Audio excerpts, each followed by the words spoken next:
ఆకాశవాణి ప్రాంతీయ వార్తలు చదువుతున్నది కె ఉమారాణి. ముఖ్యాంశాలు: భారత్ వేగంగా అభివృద్ది చెందుతోన్న ఆర్థిక వ్యవస్థ అని కేంద్ర ఆర్థిక శాఖ మంత్రి నిర్మలా సీతారామన్ పేర్కొన్నారు. ఆంధ్రప్రదేశ్లో గ్రామ వార్డు సచివాలయాల వ్యవస్థను మరింత సమర్థవంతంగా వినియోగించుకోవాలని ముఖ్యమంత్రి నారా చంద్రబాబు నాయుడు అధికారులను ఆదేశించారు. జాతీయ గ్రామీణ ఉపాధి హామీ పథకం అమలుకు ఆంధ్రప్రదేశ్కి అదనంగా 6,50,00,000 పని దినాలు కేంద్ర ప్రభుత్వం కేటాయించిందని రాష్ట ఉప ముఖ్యమంత్రి కె పవన్ కళ్యాణ్ పేర్కొన్నారు. ఆంధ్రప్రదేశ్లో ఎన్టీఆర్ భరోసా పింఛన్ల పంపిణీ కార్యక్రమానికి రాష్ట ప్రభుత్వం 2,787,41,41,00,000 రూపాయలను విడుదల చేసింది. తెలంగాణలో రైతు ప్రయోజనాలకు ప్రాధాన్యతనిస్తూ రుణమాఫీ చేశామని రాష్ట ముఖ్యమంత్రి ఏ రేవంత్ రెడ్డి తెలిపారు. ఇక వార్తల వివరాలు. ప్రస్తుత ఆర్థిక సంవత్సరం 2024-25కు సంబంధించి 48.21 లక్షల కోట్ల రూపాయలతో కేంద్ర ప్రభుత్వం ప్రతిపాదించిన బడ్జెట్కు నిన్న లోక్సభ ఆమోదం తెలిపింది. అంతకుముందు బడ్జెట్పై జరిగిన చర్చకు లోక్సభలో ఆర్థిక శాఖ మంత్రి నిర్మలా సీతారామన్ సమాధానమిచ్చారు. భారత్ వేగంగా అభివృద్ది చెందుతున్న ఆర్థిక వ్యవస్థ అని పేర్కొన్నారు. ద్రవ్యలోటును ప్రస్తుత ఏడాదికి స్థూల దేశీయోత్పత్తి జీడీపీలో 4.9%, వచ్చే ఏడాదికి 4.5% ఉండేలా చర్యలు తీసుకుంటున్నామని కేంద్ర మంత్రి పేర్కొంటూ, When the people of India have really struggled to come out of COVID and are building a society on their effort, we as people representing them in this house at least should recognize the hard work of our people and not undermine India as a country which is growing at this rate. Hard working entrepreneurs are building this country. The conspiracy is to end India's entrepreneurship culture even if before it fully blooms. ఆంధ్రప్రదేశ్లో ప్రజలకు సత్వర సేవల కోసం ఏర్పాటైన గ్రామ ward సచివాలయాల వ్యవస్థను మరింత సమర్థవంతంగా వినియోగించుకునేలా సమగ్ర ప్రణాళిక రూపొందించాలని ముఖ్యమంత్రి నారా చంద్రబాబు నాయుడు అధికారులను ఆదేశించారు. నిన్న అమరావతిలోని రాష్ట సచివాలయంలో ముఖ్యమంత్రి సాంఘిక సంక్షేమ శాఖ కార్యక్రమాలపై అధికారులతో సమీక్షించారు. ఈ సందర్భంగా ముఖ్యమంత్రి మాట్లాడుతూ, ప్రస్తుతం గ్రామ వార్డు సచివాలయాల శాఖ ప్రజలకు అందిస్తున్న ప్రభుత్వ సర్వీసులను సమర్థవంతంగా అమలు చేయాలని సూచించారు. క్షేత్రస్థాయిలో సచివాలయాల సిబ్బంది సేవలను వినియోగించుకుని ప్రభుత్వ పథకాలను ప్రజలకు చేరువ చేసేలా చర్యలు తీసుకోవాలని కోరారు. జాతీయ గ్రామీణ ఉపాధి హామీ పథకం అమల్లో భాగంగా 2024-25 ఆర్థిక సంవత్సరానికి సంబంధించి కేంద్ర ప్రభుత్వం ఆంధ్రప్రదేశ్కి అదనంగా 6,50,00,000 పని దినాలు కేటాయించిందని రాష్ట ఉప ముఖ్యమంత్రి కె పవన్ కళ్యాణ్ ఒక ప్రకటనలో తెలిపారు. మొదట మంజూరు చేసిన 15 కోట్ల పని దినాలు జూన్ నెలాఖరికే పూర్తయినట్లు పేర్కొన్నారు. అదనపు అవసరాలను దృష్టిలో పెట్టుకుని పని దినాల పెంపునకు రాష్ట విజ్ఞప్తి మేరకు కేంద్ర గ్రామీణాభివృద్ది శాఖ స్పందించిందని తెలిపారు. పెరిగిన పని దినాల వల్ల ఉపాధి హామీ పథకంలో పనిచేసే 54 లక్షల కుటుంబాలకు లబ్ది చేకూరనుందని పేర్కొన్నారు. కూలీలకు చెల్లించాల్సిన బకాయిల సత్వర విడుదలకు కేంద్ర ప్రభుత్వం సమ్మతించిందని తెలిపారు. తెలంగాణలో రైతు ప్రయోజనాలకు ప్రాధాన్యతనిస్తూ రుణమాఫీ చేశామని రాష్ట ముఖ్యమంత్రి ఏ రేవంత్ రెడ్డి తెలిపారు. నిన్న హైదరాబాదులో 2వ విడత పంట రుణాల మాఫీ నిధులను ముఖ్యమంత్రి విడుదల చేశారు. ఈ సందర్భంగా ఆయన మాట్లాడుతూ, రైతులకు ఆర్థిక చేయూత అందించే లక్ష్యంతో ప్రభుత్వం పనిచేస్తోందని పేర్కొన్నారు. 1,50,000 వరకు ఉన్న రైతు రుణాల్ని మాఫీ చేశామని చెప్పారు.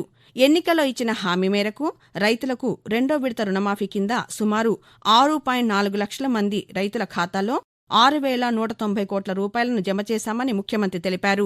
2 దశల్లో కలిపి ఇప్పటి వరకు రైతుల ఖాతాల్లో 12,225 కోట్ల రూపాయలను జమ చేశామని ముఖ్యమంత్రి వివరించారు. ఇలా ఉండగా 2వ విడత రుణమాఫీ కార్యక్రమంలో భాగంగా తెలంగాణ వ్యవసాయ శాఖ మంత్రి తుమ్మల నాగేశ్వరరావు మాట్లాడుతూ, తెలంగాణలో పంటల బీమా పథకాన్ని పునరుద్దరిస్తామని తెలిపారు. ఒకే పంట కాలంలో 2 లక్షల వరకు రుణమాఫీ చేస్తున్నామన్నారు. ఆయిల్ పామ్ సరఫరాలో రాబోయే 5 సంవత్సరాల్లో తెలంగాణ అగ్రస్థానంలో ఉంటుందని పేర్కొన్నారు. ఆకాశవాణి ప్రాంతీయ వార్తలు వింటున్నారు.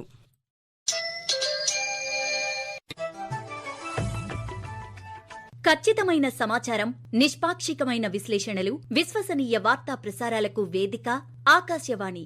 దేశ ఆర్థిక, రాజకీయ, సామాజిక సాంస్కృతిక అంశాలకు సంబంధించిన నిరంతర వార్తా విశేషాల కోసం ఆకాశవాణి సామాజిక మాధ్యమ వేదికలైన న్యూస్ ఆన్ ఎయిర్ యూట్యూబ్ ఛానల్ను, newsonair.gov.in వెబ్సైట్ను, ట్విట్టర్లో ఆల్ ఇండియా రేడియో న్యూస్ను వీక్షించండి. తెలుగు ప్రాంతీయ వార్తా విశేషాల కోసం ఆకాశవాణి న్యూస్ విజయవాడ మరియు ఆకాశవాణి న్యూస్ విశాఖపట్నం యూట్యూబ్ ఛానల్స్ను వీక్షించండి.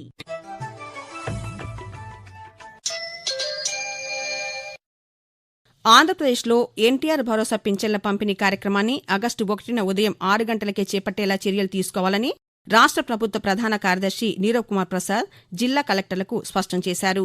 నిన్న రాష్ట్రంలో పింఛన్ల పంపిణీపై రాష్ట్ర సచివాలయం నుంచి జిల్లా కలెక్టర్లతో దృశ్య మాధ్యమం ద్వారా సమావేశం నిర్వహించారు. ఈ సందర్భంగా ఆయన మాట్లాడుతూ ఆగస్టు నెలకు సంబంధించి 64,82,000 మందికి వివిధ రకాల పింఛన్ల పంపిణీకి గాను 2,787.41 కోట్ల రూపాయలను విడుదల చేసినట్లు చెప్పారు. గ్రామ వార్డు సచివాలయ సిబ్బంది 1వ తేదీ ఇంటింటికి వెళ్లి 95% పింఛన్లు పంపిణీ చేయాలని, 2వ తేదీన 100% పూర్తి చేయాలని ప్రభుత్వ ప్రధాన కార్యదర్శి తెలిపారు. తెలంగాణ రాష్ట్ర నూతన గవర్నర్గా బిష్ణుదేవ్ వర్మ ఈరోజు సాయంత్రం హైదరాబాద్లోని రాజ్భవన్లో ప్రమాణ స్వీకారం చేయనున్నారు. తెలంగాణ ఉన్నత న్యాయస్థానం ప్రధాన న్యాయమూర్తి జస్టిస్ అలోక్ అరాధే ఆయనతో ప్రమాణ స్వీకారం చేయిస్తారు. బిష్ణుదేవ్ వర్మ 2018-23 సంవత్సరాల్లో త్రిపురం ఉప ముఖ్యమంత్రిగా పనిచేశారు. కాగా ఇటీవలే ఆయన్ను తెలంగాణ రాష్ట్ర గవర్నర్గా నియమిస్తూ రాష్ట్రపతి ద్రౌపది ముర్ము ఉత్తర్వులు జారీ చేశారు. ప్యారిస్ ఒలింపిక్స్లో భారత్కు మరో పతకం దక్కింది. నిన్న జరిగిన 10 మీటర్ల ఎయిర్ పిస్టల్ టీం విభాగంలో మను భాకర్, సరబ్జోత్ సింగ్ జోడీ దక్షిణ కొరియాపై గెలుపొంది కాంస్యం సాధించారు. మను భాకర్ జోడీ 16 పాయింట్లు సాధించగా దక్షిణ కొరియా నుండి ప్రాతినిధ్యం వహించిన లీ యోజన్ జట్టు 10 పాయింట్లు సాధించింది. ఇలా ఉండగా మను భాకర్ ఇప్పటికే వ్యక్తిగత విభాగం 10 మీటర్ల ఎయిర్ పిస్టల్లో కాంస్య పతకం సాధించారు. దీంతో స్వాతంత్ర్యం తర్వాత ఒకే ఒలింపిక్స్లో 2 పతకాలు సాధించిన భారత అథ్లెట్గా ఆమె చరిత్ర సృష్టించారు. భారత్కు మరో పతకాన్ని అందించడం పట్ల ప్రధానమంత్రి నరేంద్ర మోదీ హర్షం వ్యక్తం చేశారు. మరోవైపు ఈరోజు టేబుల్ టెన్నిస్, విలువిద్య, బాక్సింగ్, బ్యాడ్మింటన్, షూటింగ్, ఈక్వెస్ట్రియన్ వంటి క్రీడా విభాగాల్లో భారత క్రీడాకారులు పోటీ పడనున్నారు. ఆకాశవాణి విశాఖపట్నం ప్రాంతీయ వార్తా విభాగంలో ఆగస్టు 1వ తేదీ నుండి రాత్రి 8:30 జాతీయ వార్తల పేరిట కొత్త న్యూస్ బులెటిన్ ప్రారంభమవుతోందని ఆకాశవాణి వార్తా విభాగాధిపతి శ్రీసాయి వెంపాటి తెలిపారు. ఈ న్యూస్ బులెటిన్ ఆకాశవాణి విశాఖపట్నం కేంద్రం ప్రాంతీయ వార్తా విభాగంలో 2వదిగా పేర్కొన్నారు. ఈ బులెటిన్ రాత్రి 8:30 గంటల నుండి 8:40 వరకు ప్రతిరోజు ప్రసారమవుతుందని తెలిపారు. ఇక సాయంత్రం 6:10 నుండి 6:20 వరకు ప్రసారమయ్యే ప్రాంతీయ వార్తలు యథాతథంగా కొనసాగుతాయని వివరించారు. ఆకాశవాణి శ్రోతలు కొత్త న్యూస్ బులెటిన్ను కూడా ఆదరించాలని శ్రీసాయి వెంపాటి కోరారు. ఇలా ఉండగా రొమ్ము క్యాన్సర్ వ్యాధి లక్షణాలు, చికిత్సా విధానాలపై ఆకాశవాణి విజయవాడ ప్రాంతీయ వార్తా విభాగం రూపొందించిన ప్రత్యేక చర్చా కార్యక్రమం ఈరోజు ఉదయం 10 గంటలకు ప్రసారమవుతుంది. తెలంగాణ విద్యుత్ విచారణ కమిషన్ కొత్త చైర్మన్గా జస్టిస్ మదన్ భీమరావ్ లోకు నియమితులయ్యారు. తెలంగాణలో విద్యుత్ కొనుగోలుపై గత ప్రభుత్వం తీసుకున్న నిర్ణయాలపై విచారణ చేయడానికి ఏర్పాటు చేసిన విద్యుత్ కమిషన్ నిష్పక్షపాతంగా వ్యవహరించాలని సుప్రీంకోర్టు జారీ చేసిన ఆదేశాల మేరకు ఈ నియామకం చేపట్టినట్లు ప్రభుత్వం తెలిపింది. భీమ్రావ్ లోకూర్ ఉమ్మడి ఆంధ్రప్రదేశ్లో రాష్ట్ర ఉన్నత న్యాయస్థాన ప్రధాన న్యాయమూర్తిగా, ఆ తర్వాత సుప్రీంకోర్టు న్యాయమూర్తిగా కూడా పనిచేశారు. ప్రాంతీయ వార్తలు ముగించే ముందు ముఖ్యాంశాలు మరోసారి. భారత్ వేగంగా అభివృద్ధి చెందుతోన్న ఆర్థిక వ్యవస్థ అని కేంద్ర ఆర్థిక శాఖ మంత్రి నిర్మలా సీతారామన్ పేర్కొన్నారు. ఆంధ్రప్రదేశ్లో గ్రామ వార్డు సచివాలయాల వ్యవస్థను మరింత సమర్థవంతంగా వినియోగించుకోవాలని ముఖ్యమంత్రి నారా చంద్రబాబు నాయుడు అధికారులను ఆదేశించారు. జాతీయ గ్రామీణ ఉపాధి హామీ పథకం అమలుకు ఆంధ్రప్రదేశ్కి అదనంగా 6,50,00,000 పని దినాలు కేంద్ర ప్రభుత్వం కేటాయించిందని రాష్ట్ర ఉప ముఖ్యమంత్రి కె పవన్ కళ్యాణ్ పేర్కొన్నారు. ఆంధ్రప్రదేశ్లో ఎన్టీఆర్ భరోసా పింఛన్ల పంపిణీ కార్యక్రమానికి రాష్ట్ర ప్రభుత్వం 2,787,41 రూపాయలను విడుదల చేసింది. తెలంగాణలో రైతు ప్రయోజనాలకు ప్రాధాన్యతనిస్తూ రుణమాఫీ చేశామని రాష్ట్ర ముఖ్యమంత్రి ఏ రేవంత్ రెడ్డి తెలిపారు. ఆకాశవాణి ప్రాంతీయ వార్తలు ఇంతటితో సమాప్తం.